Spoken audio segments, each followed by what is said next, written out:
আগামীকাল সুন্দরপুর গ্রাম পঞ্চায়েতের বিচার। সবাইকে খবর দেওয়া হয়ে গেছে, সবাই সেখানে উপস্থিত থাকবে। আর সেখানেই মাধুরীকে তোমার হাতে আমি তুলে দেবো। হ্যাঁ মান্তু সোনা। কিন্তু মাধু মানে তোমার স্ত্রী যদি তোমার কাছে ফিরতে না চায়? ওকে আমার কাছে ফিরতেই হবে। আমি কোনো কিছু শুনতে বা জানতে চাই না। মাধুরীকে আমার কাছে ফিরতেই হবে, কারণ ও আমার বৈধ স্ত্রী। আজ শেষ রাত, কাল হয়তো তুমি চলেও যাবে।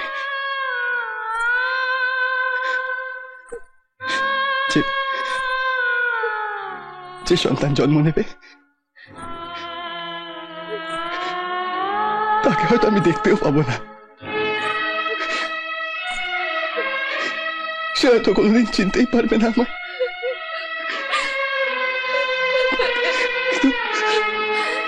কিন্তু ওর কথা না ভেবে আমি কি করে থাকবো?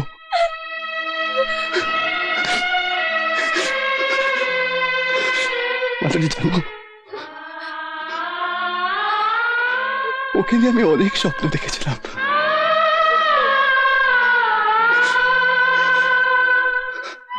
আসলে কি জানো,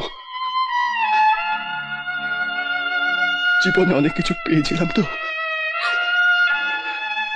তাই হয়তো অনেক কিছু চেয়েও ছিলাম। এইসব তুমি কি বলছো? আমি তোমাকে ছাড়া থাকতে পারবো না। পঞ্চায়েত যাই বলুক, আমি পঞ্চায়েতের বিচার মানি না, মানি না। মানতে হবে মাধু, তুমি আমি এই বিচার না চাইলে ওই সমাজ চায়, মানতে হবে। জীবনের চাওয়া পাওয়ার হিসেবটাই যে স্পষ্ট নয়, তাই তো জীবনের আরেক নাম কিছু পাওয়া, কিছু চাওয়া।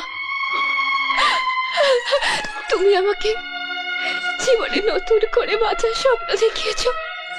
তোমাকে ছাড়া আমি বাঁচবো না, আমি কিছুতেই বাঁচবো না।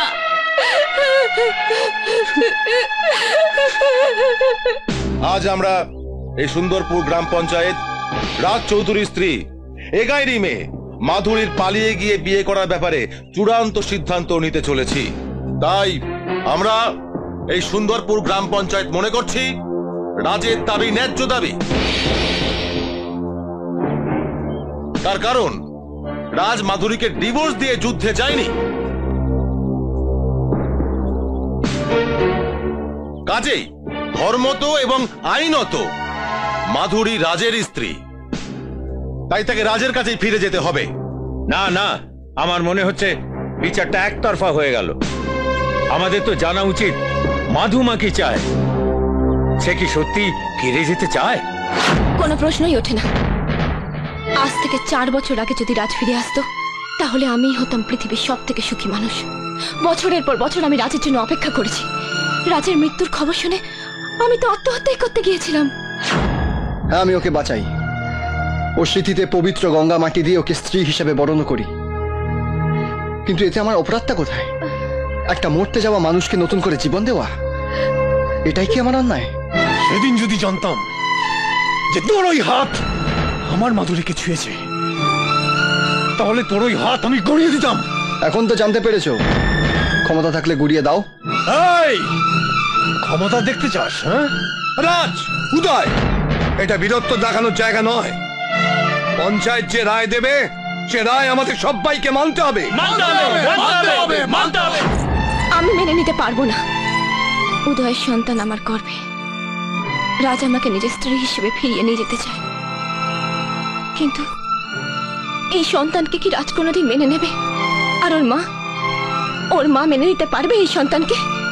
না, কখনো না।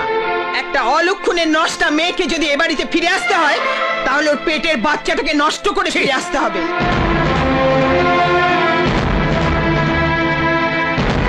ছি গঙ্গা, ছি! তুমি মা হয়ে কথা বলতে পারলে? তুমি না রাজের মা? তুমি তো জানো একটা মাকে তার সন্তানকে 10 মাস 10 দিন গর্ভে ধারণ করতে হয়, কত কষ্ট হয় তার। সে কথা তুমি ভুলে গিয়েছো? না, কিচ্ছু ভুলিনি। তাই বলে একটা অজাত কুজাতের বাচ্চাকে মেনে নিতে হবে? বাচ্চার কোনো জাত হয় না।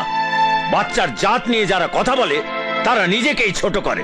মনের দিক থেকে না হলেও শুধুমাত্র মাধুরীর মুখের দিকে তাকিয়ে আমি বাচ্চাটাকে মেনে নিতে রাজি আছি। এতে তো মাধুরীর আমার কাছে ফিরে আসতে আপত্তি নেই। তাহলে তো সব সমস্যার সমাধান হয়েই গেল। কি বলো প্রতাপদা? ঠিকই তো। তাহলে উদয়, এই সুন্দরপুরের পঞ্চায়েতের রায় অনুযায়ী কাল সকালবেলায় মাধুরীকে তার পুরনো স্বামী রাজের কাছে তোমায় পৌঁছে দিতে হবে। বাহ, চমৎকার! এই আপনাদের ন্যায্য বিচার। একটা পরিবারের সুখ, হাসি, আনন্দ সবকিছু কেড়ে নিয়ে তাদের অন্ধকারে ঠেলে দিয়ে আরেকটা পরিবারকে আলোয় ভাসাচ্ছেন। বাহ বাহ! আজ আমি গলা ফাটিয়ে বলবো, এ অন্যায্য, এ অন্যায়, অন্যায়, অন্যায়। তবু এই অন্যায় বিচারের ফলটাকে আমি মাথায় তুলে নিলাম। আমি কাল নিজে আমার মাধুমাকে তার শ্বশুর বাড়ির ভিটেতে কোতলপুরে পৌঁছে দিয়ে আসবো। মাধুরী, মাধুরী, মাধুরী, মাধুরী, মাধুরী।